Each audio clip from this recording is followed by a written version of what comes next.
What's up everyone, Terraquake here, and I am back with another top 5 favorite Pokemon video. So far, we've done the Kanto region, the Johto region, and the Hoenn region, so now it's time to do Generation 4, which is of course the Sinnoh region, and it is actually my second favorite region out of all of them. And I like how they added in a lot of baby evolutions and fully evolved evolutions. So yeah, let's get into it. Now, just like the first 3 videos, I will be including starters, mythicals, legendaries, the whole regional Pokédex, and I will be listing some honorable mentions first. But without further ado, let's get started. My first honorable mention goes to Infernape. And Infernape, it's just a very cool looking Pokemon. It is a firefighting monkey, like you can't go wrong with that. And if you don't know me, I like speedy attackers. That's one of my favorite types of Pokemon, and that's exactly what Infernape is. Next up is Hippowdon, and Hippowdon, I like it because it shares a lot of similarities with Donphan from the Johto region. You know, they're both second stage evolutions, both playing ground types, and I like how Bertha uses it on her Elite Four team in the Sinnoh region, so that's pretty cool too. My last honorable mention goes to Palkia, and Palkia, it's a legendary Pokemon, and Pokemon Pearl is also my second ever Pokemon game that I played, and you know, it being the box art Pokemon on that game just made me fall in love with it. I remember getting it in the game and using it a ton. A water dragon type, which is a very awesome typing. So yeah, I like it just sort of because of nostalgia reasons. To start the real top 5 list, we have Rampardos. And I feel like the Sinnoh fossil Pokemon are sort of underrated just because you don't get them along the way just like you do in Kanto.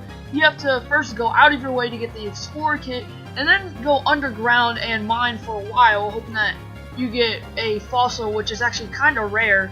And I don't know, I feel like not many people use them, but if I had Pokemon Diamond, which I don't, but if I did, I would definitely use a Cranidos and Rampardos on my team. This thing just looks awesome.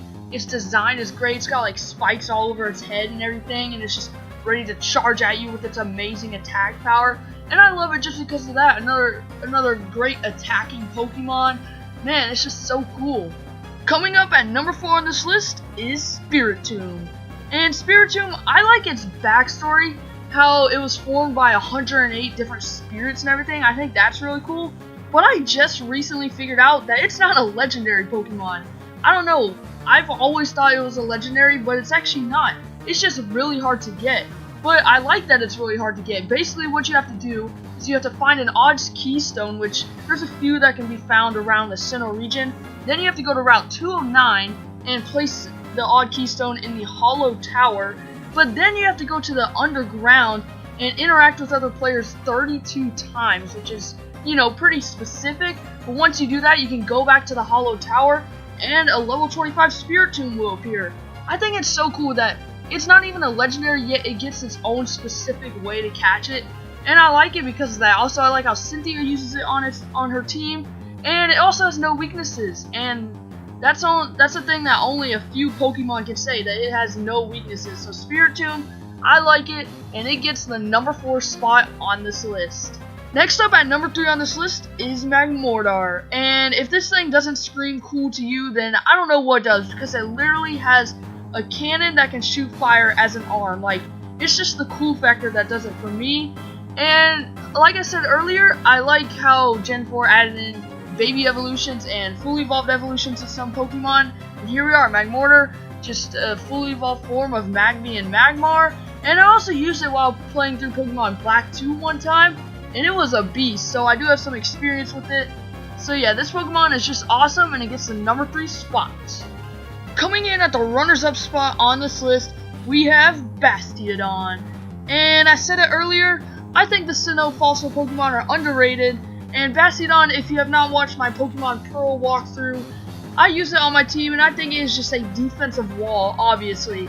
And I know I said that speedy attackers are sort of my favorite type of Pokemon, but there's just some type of exception for Bastiodon. I don't know what it is. I like his pre-evolution shield on as well. Literally, again, just like Rampardos, he sort of has that headgear with spikes on it and everything.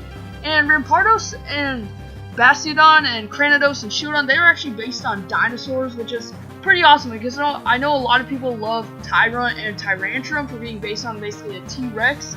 But, you know, I feel like they they don't look at Rampardos and Bastiodon also being based on different types of dinosaurs, which is pretty cool. And I just like the design of Bastiodon, and I like you can still learn a ton of good moves, which sort of balances out its horrible attacking stat because it can learn a lot of powerful moves. I don't know, I just like it for some reason. I think it's a really awesome design, really cool Pokemon. I like its origins, and so it gets the number 2 spot on this list. And now, my number 1 favorite Pokemon in the Sinnoh region, and is also my number 1 favorite Pokemon out of every single Pokemon, and is also my channel mascot, is Torterra. And let me take a step back for a second. Turtwig and Grottle are my second and third favorite Pokemon respectively, but Torterra, I know I've said this with Rampardos and Bastiodon, I love its design, having the spikes and everything. It just makes it look so cool, so much cooler. And I also like how Torterra is based off of the World Turtle. I think that is just awesome. And you can tell that pretty clearly because it has the tree on its back. And I also just remember, like I said earlier, Pokemon Pearl is my second ever Pokemon game I played.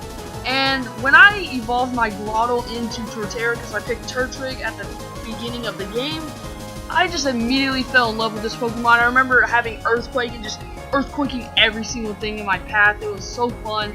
I don't know, I just immediately fell in love with this Pokemon, and yeah, it is my channel mascot. I don't know, I just like it so much, and you know, nostalgia reasons really does it for me. So yeah, Torterra, my number 1 favorite Pokemon in the Sinnoh region, and my number 1 favorite Pokemon out of every single Pokemon there is up to this date, and it will most likely remain that way. Well, there it is, my top 5 favorite Pokemon in the Sinnoh region. Let me know down below in the comment section what are your favorite Pokemon from the Sinnoh region, and I will probably keep on making this series, so next will be the Unova region. But for now, I hope you guys enjoyed, and I will see you all next time.